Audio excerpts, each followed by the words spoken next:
Okay. Now, let's see.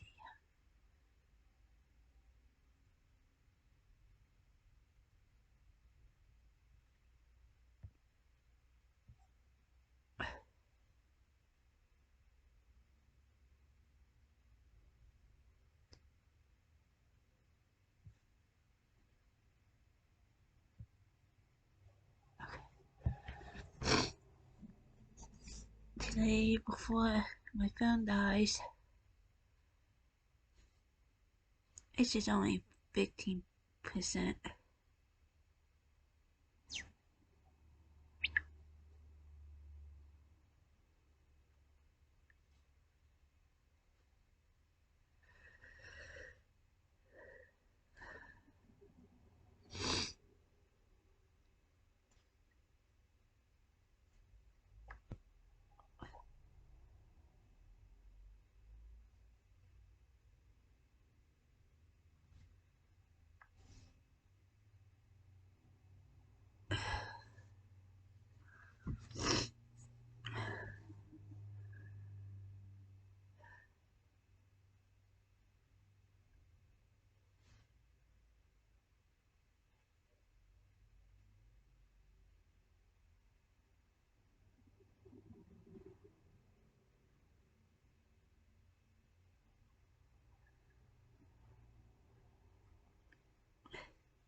Employee gets 5 for how she dresses. Now I always see it.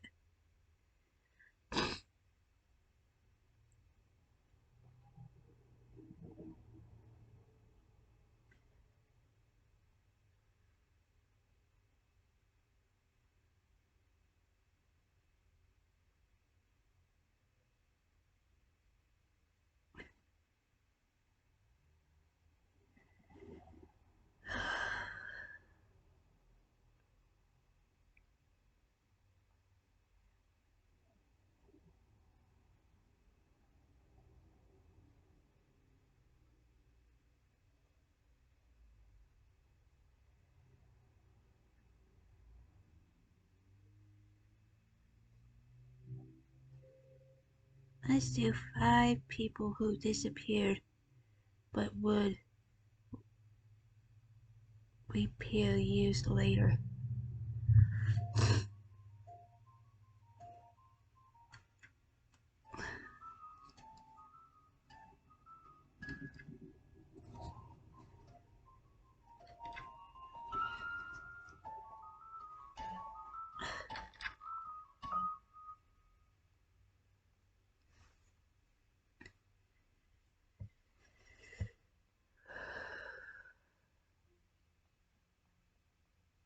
Tanya Cash grew up in Elizabeth, Pennsylvania.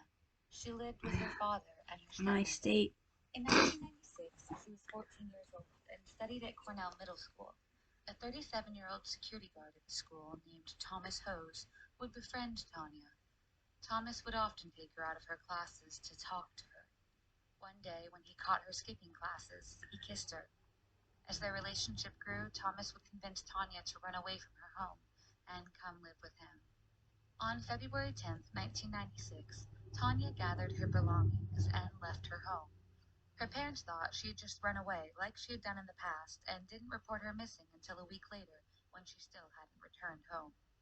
Due to her history of running away, the police would eventually give up the search after just a few days. 10 years later, in 2006, a 24-year-old woman named Nikki Allen walked into a grocery store and told the owner that her name was Tanya Cash, and she was being held captive at the hands of Thomas Hose, and had been since she was a teenager. The police arrested Thomas. After escaping and coming home, Tanya wrote a book about her experiences called Memoir of a Milk Carton Kid, the Tanya Nicole Cash story. In the book, she wrote about her trying ordeal. In the beginning, as Thomas lived with his parents, Tanya was kept in his bedroom on the second floor. Thomas went to great lengths to keep Tanya hidden. She wasn't allowed to leave the bedroom and had to go to the toilet in a bucket. Most of the time, she ate only peanut butter and jelly sandwiches, along with a banana and a can of Faygo soda pop. About once a week, in the night, Thomas would lead her down to a cellar with cold concrete floors to take a shower. She said in an interview, quote, "I was fine at first. I thought I was in love and felt my sacrifices were a labor of my love for Tom. Soon, however, the ordeal began to take its toll." In 2000, Thomas created a new identity for Tanya, Nikki Allen, and introduced her to his parents as his girlfriend that would be moving in with him. After this, Tanya was allowed to leave the house occasionally with a strict curfew. 10 years later, after she was originally coerced to run off with Thomas, Tanya escaped.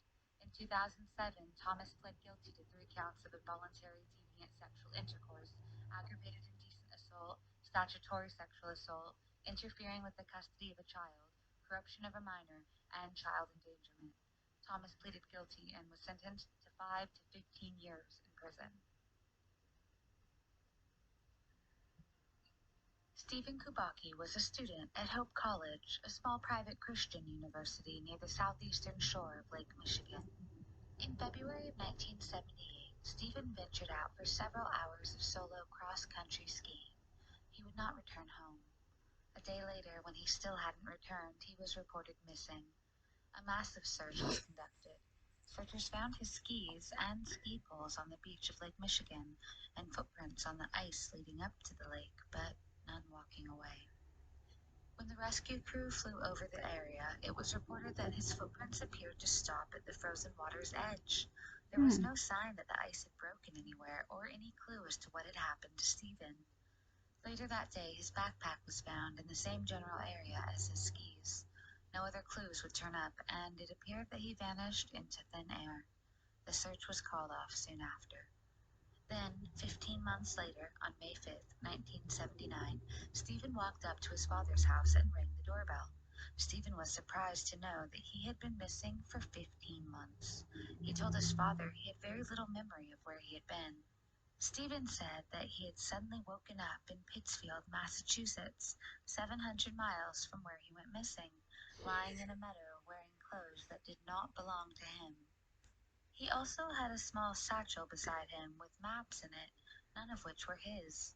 He said that he felt like he had recently been running. His father lived in Pittsfield, 40 miles from where he woke up.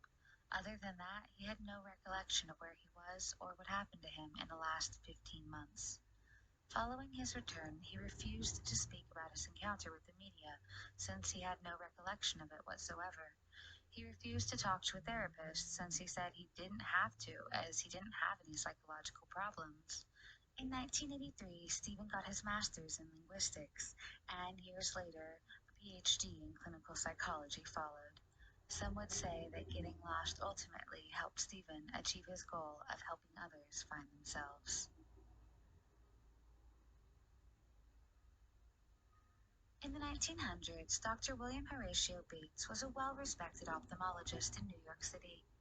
In August of 1902, William wrote a note to his wife stating that he was called out of town to perform some major operation and that he was, quote, "glad to get so much money for us all." He further added in his note that he was in a hurry and would write more details later. The note was strange, as William was already a wealthy man, and his excitement about money seemed odd. Strangely, William wouldn't return home and wouldn't write as he had said so in the note. When he failed to return, his wife started searching for him. William was a prominent Mason, and his wife would ask for the help of the Masonic Society to try and find him. They distributed his picture around the world. Soon his wife would receive information that William was working as a medical assistant at the Charing Cross Hospital in London after first being admitted as a patient. Strangely, even though William had a bank account with plenty of money with which he could live in the lap of luxury in London, he was reported to be malnourished. Moreover, when his wife arrived in London, William couldn't recognize or remember her. William, however, did accept her offer to stay with her at the Savoy Hotel to rest and to help him recover his memories. At the hotel, he seemed to have recalled being called away from New York to board a ship and perform an operation on someone with a brain abscess. Hearing this, his wife decided to stay in London to help him recover his memories. But 2 days later, William walked out of the Savoy Hotel and disappeared once more. His wife would never see him again. She spent the next few years tirelessly searching for him in Europe and America until her death in 1907. In 1910, Dr. J.E. Kelly, a good friend of William's, would pass through Grand Forks, North Dakota. There, he would run into William working in an ophthalmology practice that he had set up himself sometime after his second disappearance. However, he still had no memory of his past life. Kelly convinced him to return to New York and to practice together as partners. William married 3 times. After being widowed twice, he married Emily C. Lyerman, his longtime personal assistant. William never recovered his memories of his previous life, nor what had happened to him after his first disappearance. Natasha Ryan was a 14-year-old girl living with her parents in Rockhampton, Queensland in 1998. On August 31st, 1998, Natasha was dropped off at her school by her mother. When she returned to pick her up, she wasn't there, and she was reported missing to police. An exhaustive and extensive search was carried out for her. In the month prior to her disappearance, Natasha had run away from home once, aided by her 21-year-old boyfriend, Scott Black. However, she was found 2 days later. Scott was fined $1,000 in November of 1999 when he pled guilty to willful obstruction of police. He was asked if he knew anything about her second disappearance, to which he said he did not know anything about Natasha's whereabouts. 8 months after Natasha went missing, another girl by the name of Kira Steinhardt went missing while walking home from school. After following several leads, police arrested Leonard John Fraser. During Natasha's disappearance, several women had gone missing. The police suddenly began considering the possibility that Leonard was a serial killer and may have murdered Natasha as well. Hopes of finding her diminished, and she was soon declared legally dead, with the belief that she had fallen victim to Leonard. Her family held a memorial service in Bundaberg, Queensland, on her 17th birthday in 2001. In 1999, Leonard confessed to 5 murders, including Kira's and Natasha's.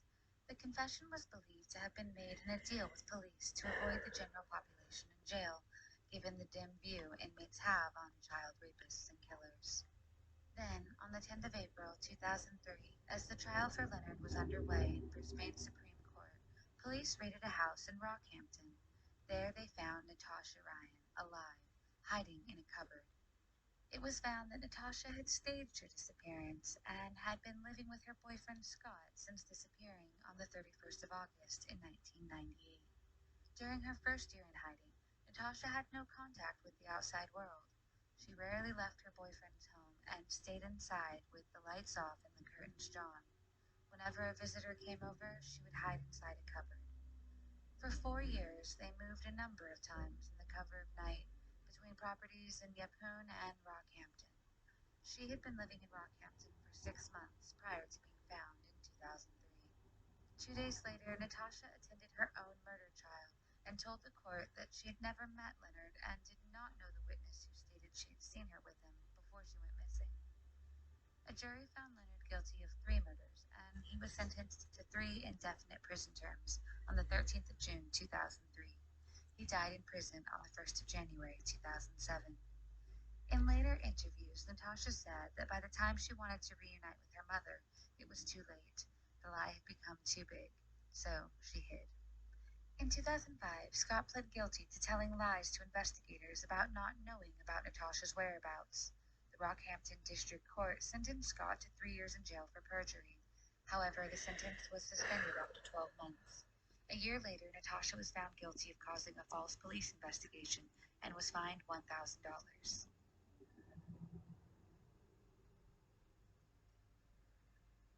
On the 21st of March in 2002, John Darwin, a teacher and former prison officer, went on a canoe trip in the North Sea. He was last seen paddling in his canoe at Seaton Carew and Hartlepool. When he didn't return home, his wife, Anne Darwin, reported him missing.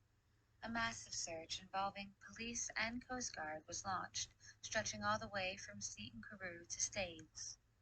The following day, his double-ended paddle was found at the sea near Seaton Carew. However, no sign of John could be found. The search was later called off, and John was presumed dead. Months later, his smashed canoe would turn up at the North Gaw, near a spot known locally as the Blue Lagoon.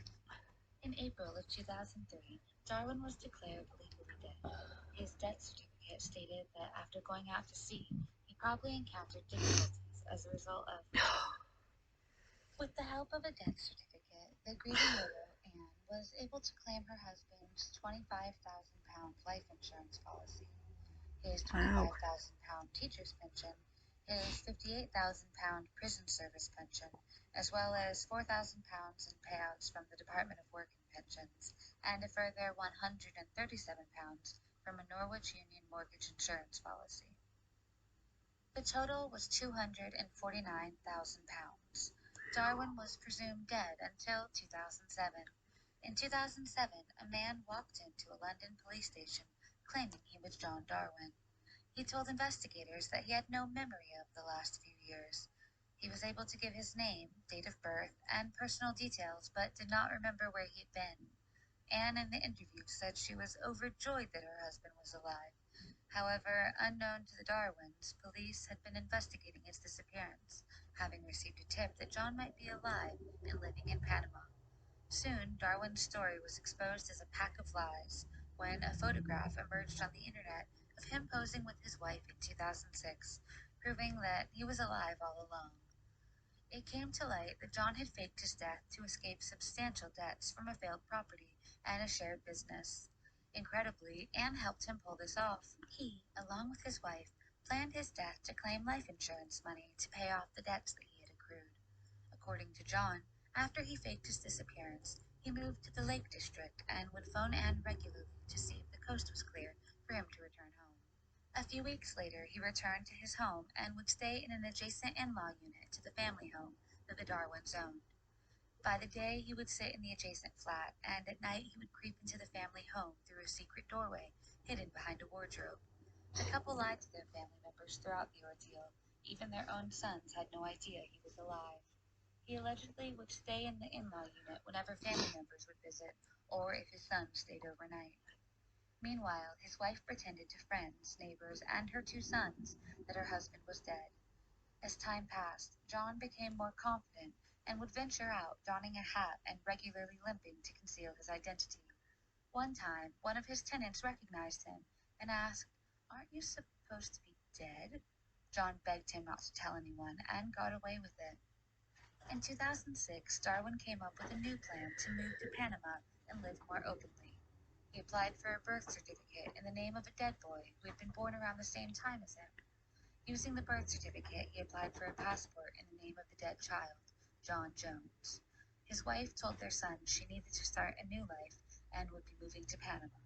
The couple flew to Panama on the 14th of July in 2006, where they were photographed by a Panamanian property agent, and the resulting photograph was posted on the internet.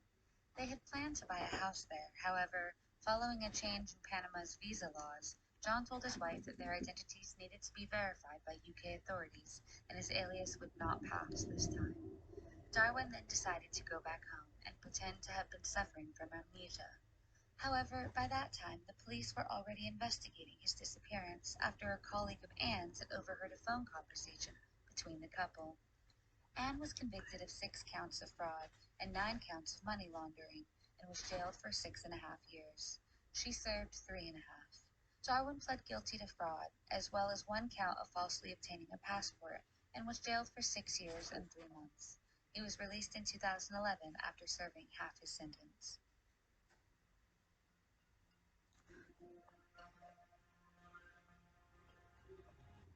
Okay, guys.